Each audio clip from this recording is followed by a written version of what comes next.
Many years ago, I was sitting in the Berkeley Library and I was reading the Princeton Encyclopedia of Poetry and Poetics. And I was reading it for pleasure. I know the phrase, get a life, springs to mind. But there I was, and I was reading the section on phonetic relationships, phonetic groupings. And I thought, ooh, this is going to be really exciting. And it started talking about consonant groupings. I said, okay. It said, here's a group of consonants. All of them use the air column in the same way. All of them use the air column by interrupting it and then exploding with it. And those are called plosives because they explode. There were 6 of them. There's the do that. Note that the place that you're exploding, your 2 lips together, stop the air, and then explode. Okay? Now let's try the T sound. Now note that you're putting the tip of your tongue on your hard palate, stopping the air there, and then exploding. So, and finally, let's take a look at the K sound, where you raise the middle of your tongue to your soft palate, interrupt the air there, and then explode with it. So that moving backwards in the mouth, we have p, t, k, all of which are phonetically related in that they interrupt the air column and then explode with it. If you do the P sound, note that you are not using your vocal cords. You're not engaging your vocal cords. If you engage your vocal cords while doing the P sound, it becomes a B. So that P and B, let's call them partners. That is to say, they have in common that they both interrupt the air column with your 2 lips. They have as a differentiation that the P is unvoiced, you don't use your voice, and that the B is voiced. You do engage your vocal cords. So do the T sound. Now engage your vocal cords. It becomes a D.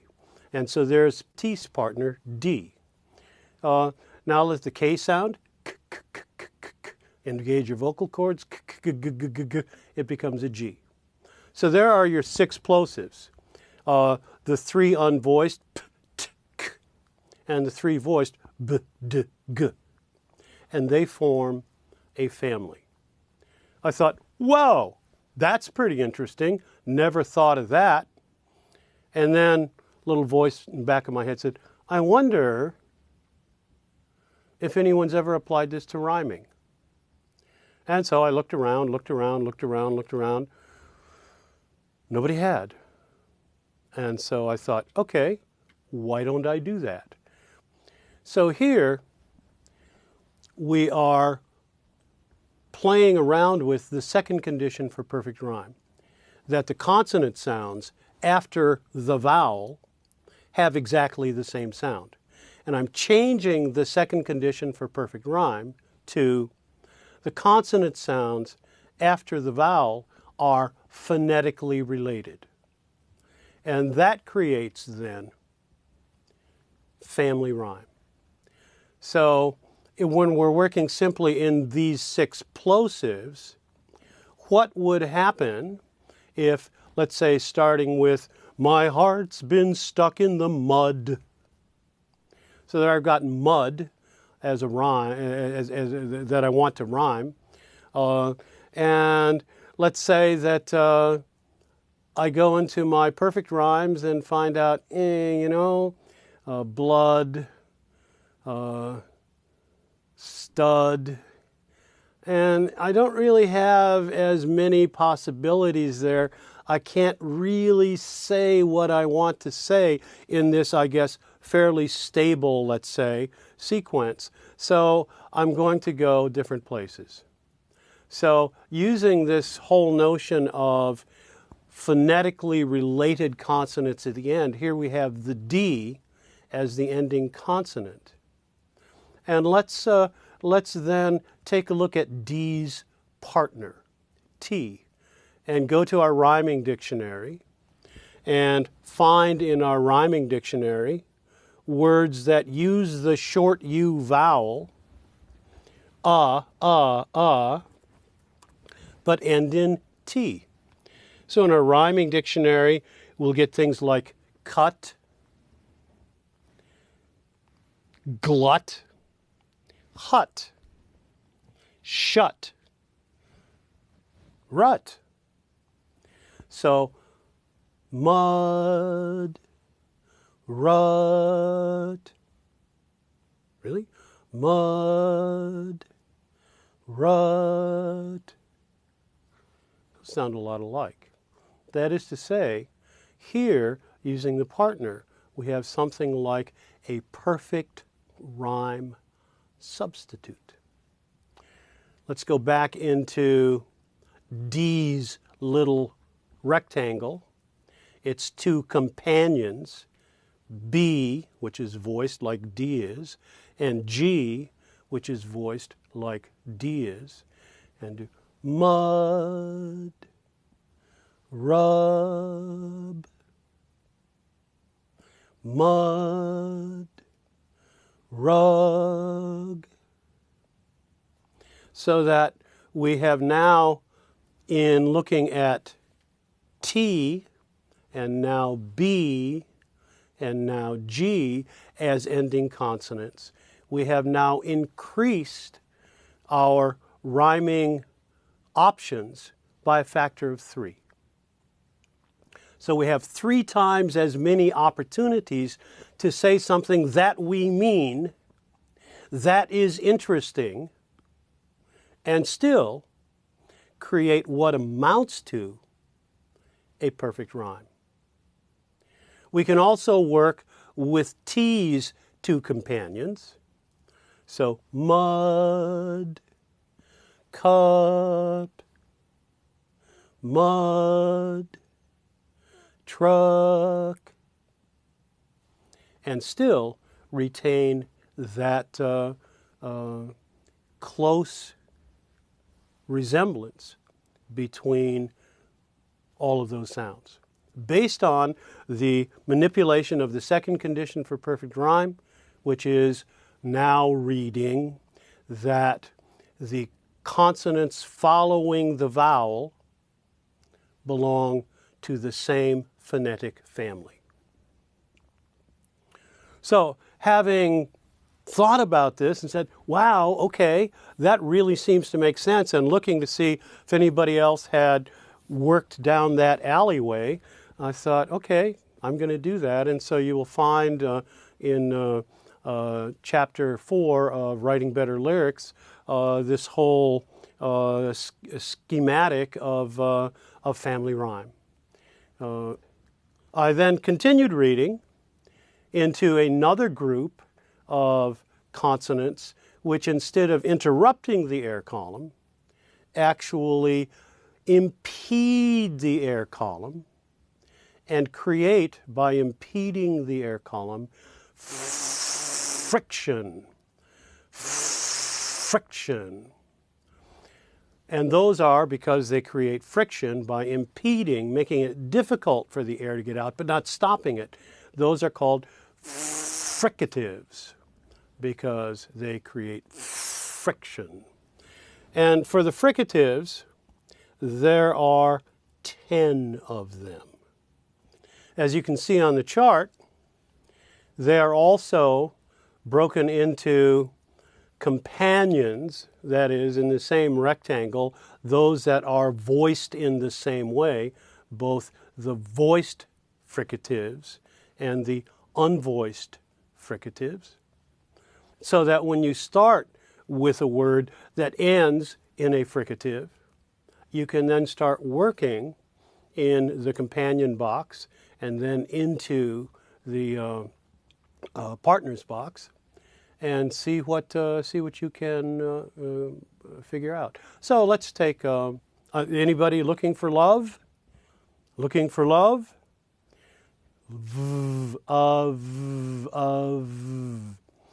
So, go to your rhyming dictionary. Under perfect rhymes, you will find above,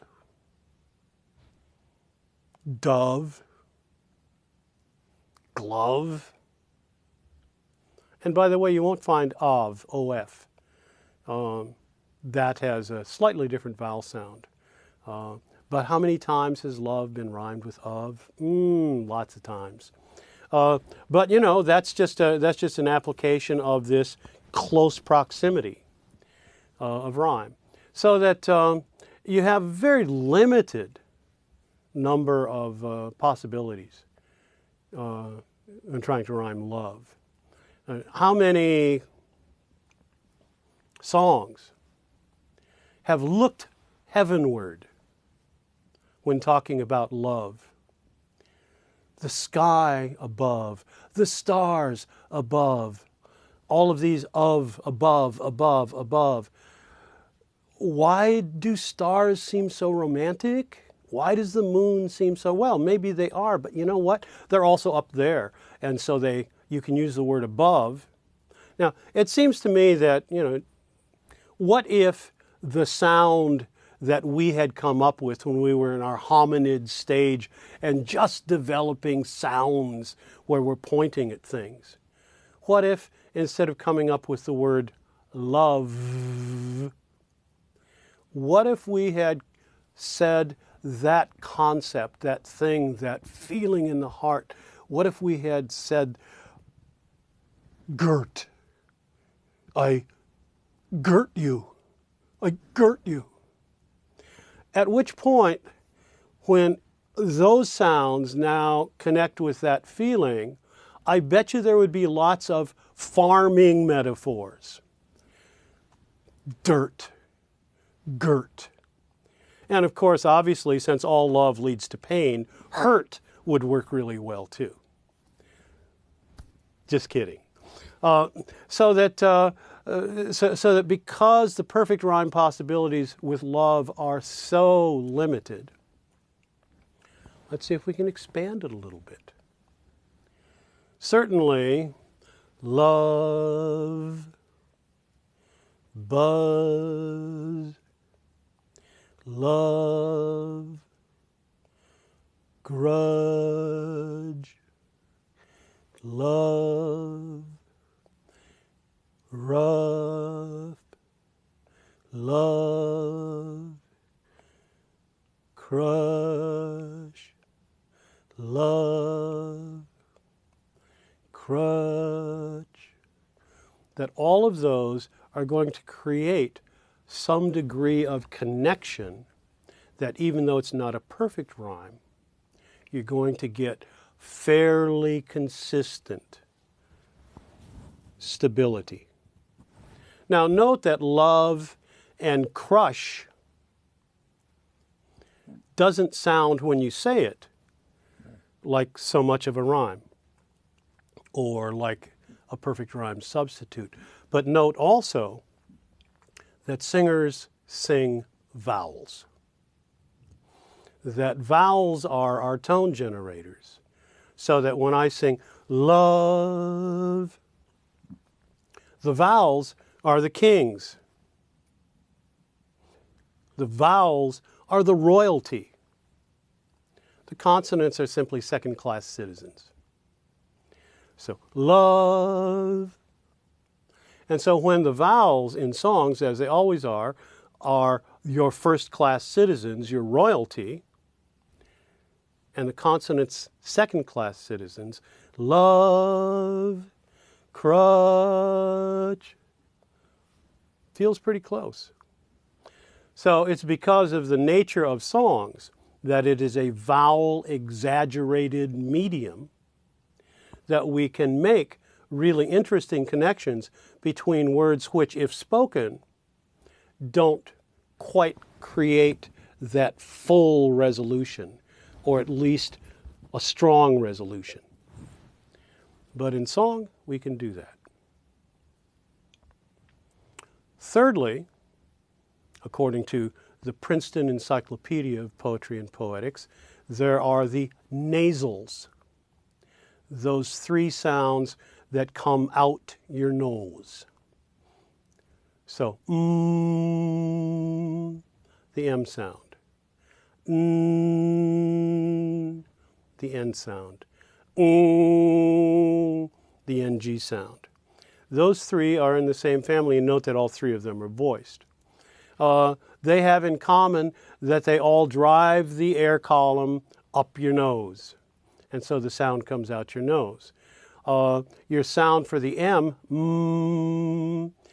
closes your lips and uses the mouth and the sinus cavities as a resonating chamber. The N sound, raises the tip of your tongue to your hard palate and takes part of your mouth out of the resonating chamber, and that's why M and N sound different from each other. You have part of your mouth, about half of your mouth, resonating along with your sinus cavities.